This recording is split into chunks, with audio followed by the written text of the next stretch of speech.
What's up, y'all? It's James Disciple Johnson, National President and founder of Disciple Christian Motorcycle Club, and today we're talking about the Bible. Why are there over 43 translations of the Bible? Today we're talking about my 5 favorite translations of the Holy Bible. Stick around.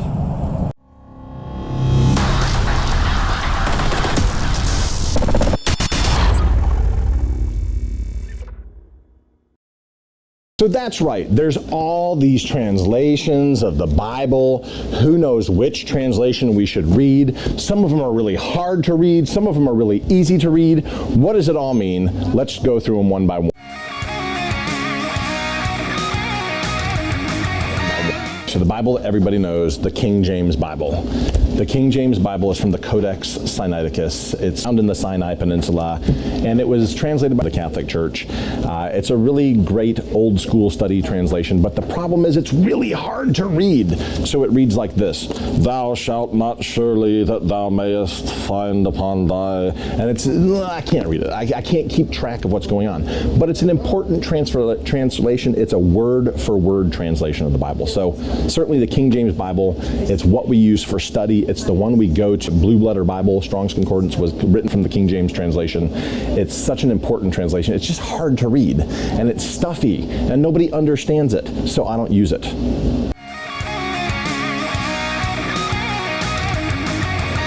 So that brings us to the second translation of the Bible, the New King James Version. So the New King James Version, it's written in today's English. It's a little bit easier to understand.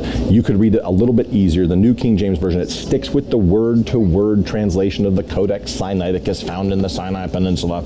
And it's a lot easier to read, and that's why a lot of people use it.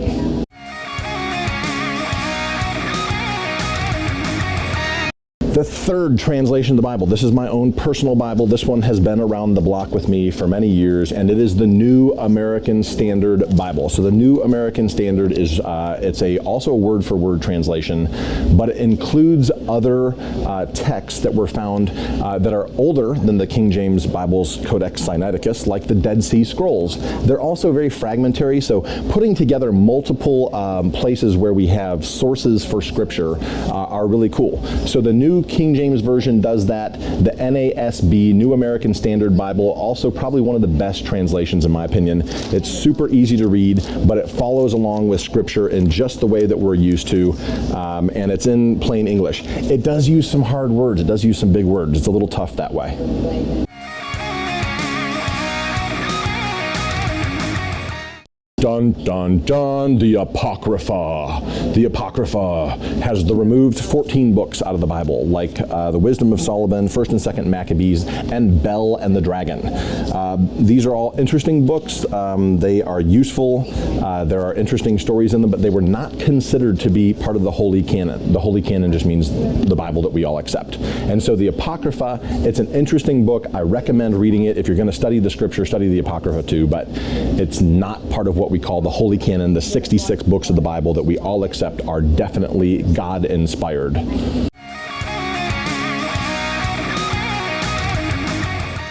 The New International Version of the Bible, great translation of the Bible. It's a thought-for-thought translation, so it doesn't go word for word. It doesn't have like the uncomfortable word order that you'll find in some of the other translations. A thought-for-thought translation goes through and tries to get the intent of the writer, the meaning of the writer.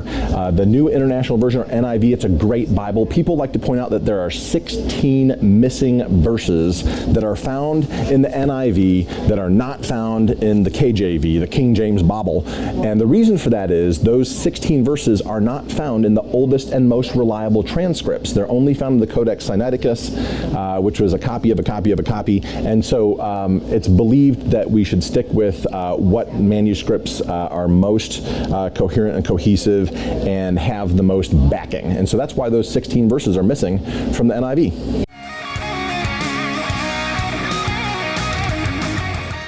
Last and most important are cell phone translations. If you have a cell phone, you can read the Bible on there. I like the Good News Bible and the Message Bible. They're super easy to read. It's almost not like reading a Bible.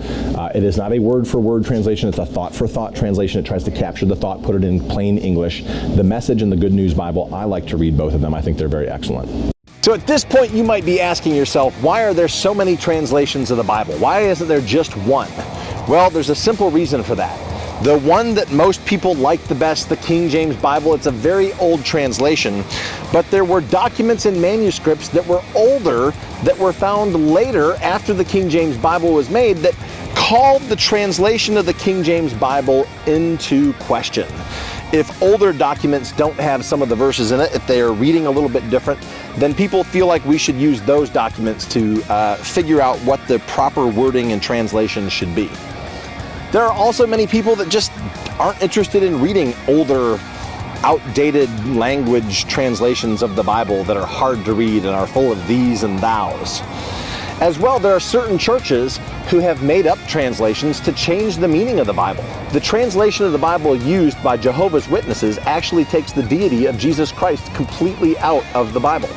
So there are spurious translations that we have to watch out for. Please, can't we all just get along? Quite frankly, one of the translations I like best is the Amplified Bible. The Amplified Bible will have multiple meanings of a word in it. Sometimes the Greek and the Hebrew are of such depth, those languages, that one word doesn't just have one meaning. And so when you have multiple words with multiple meanings, it's not a bad idea to throw those in there too so people can look at all of it. But that's not a Bible I read on a regular basis for sure. It's just too thick. There's just too much there. You know what translation of the Bible I think you should read?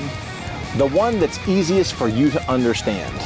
The one that you can read it and not be focused on trying to understand what the words mean, where you can be focused on understanding what God is trying to say through the Word. The best translation of the Bible is the one that you can understand, the one that you can read easily, the one that makes the biggest impact in your life. Don't worry so much about who translated what and what translation it is. Worry more about spending time with God and choosing to read the Bible every day.